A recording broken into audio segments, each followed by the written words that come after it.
What is up, guys? This is Rilo here from Brothers Games, and I'm accompanied by Kodan from Brothers in Games, and today we're going to be talking about the top 10 most disappointing games of 2016. Now, these aren't necessarily bad games, but it's just games that we expected a lot from, but got a lot less from. Now, when it comes to the number 10 spot, we have Steep, an extreme sports game, and we didn't get an extreme sports game for a very, very long time. Nobody said that it was a bad game. Nothing is wrong with it. It's just that we expected so much from because we didn't see an extreme sports game that was actually good for a very, very long time. A lot of people say that Skate 3 was a good game. A lot of people say that Skate 3 was a bad game.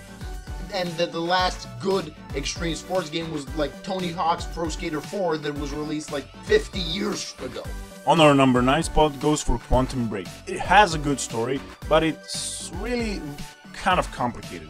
Actions on the story don't take effect, and it has a really repetitive gameplay, which is irritating. On the number 8 spot, we have The Division.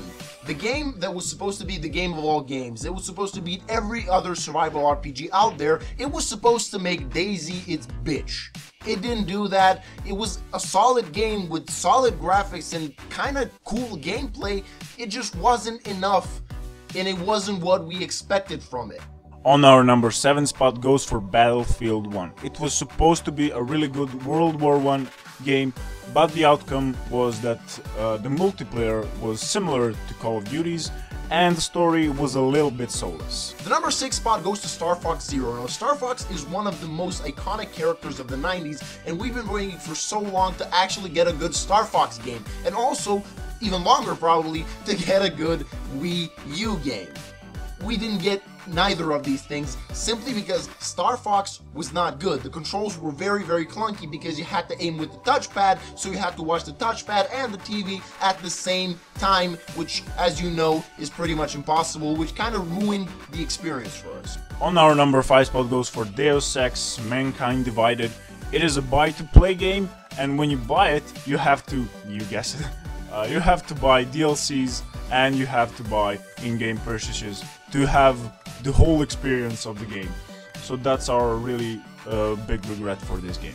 So our dishonorable number 4 spot goes to, you guessed it, Dishonored 2. Now, I actually didn't know that this game even came out before I started making this list. That's how unimportant it was to the gaming world. Unlike the first game that was critically acclaimed and everybody liked it and it was fun, this game had horrible stealth mechanics, had repetitive gameplay, and basically every reviewer out there said it's a lot better to just go in guns blazing than to even try and commit the stealth because it was practically impossible. And actually, this is a stealth game. So if you miss the stealth in stealth, you kind of ruin the experience for the players. On our number 3 spot goes for Pokemon Go, the most anticipated game for 2016. The two minuses that I've got for this game is that the first minus, in the first, servers were really bad, and the second minus was that when you come out and go hunting for some Pokemon, you have to go around for like 5 kilometers or so to just find a common Pokemon. It wasn't really enjoyable and I didn't want to play it. I deleted it like in a month or so. So if you ask me, I would put Pokemon Go in the first place, but since Rattler also to be asked, he and I decided to put it in the third place. On our number 2 spot, we have Street Fighter V, and this game was supposed to be a great game, but as I said in yesterday's video, publishers love to rush games, and it was rushed so much that it was only released with an online versus mode. It didn't have even an offline versus mode, and the story was only patched in months later. Now, there is still no arcade mode that players love in fighting games. That's basically the best mode in fighting games, is the arcade mode, and it still doesn't have that. It is a bad game, an unfinished game, and very disappointing. That's why it's on the number 2 spot. On our number 1 spot goes for No Man's Sky. You know why. It should be a multiplayer game, but it's not. The meeting, the chance to meet someone in that world will be exactly none. And other minuses like are you spend too much time in menus combining shit to just get actually absolutely nothing. And then The other minus is that the combat is really not fun. The third minus that I've got here is that if you explore 50 or more planets, you'll see the repetitive scale on that game. You'll see that there are similar planets, similar varieties there of animals and hybrids and whatnot. So it will kind of be a boring game if you go through like, I don't know, playing 50 hours or so.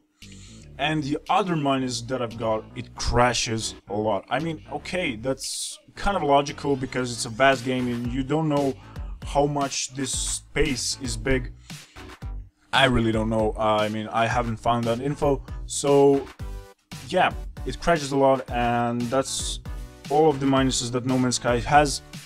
So that finishes our list. Thank you for watching, and see you in the next episode.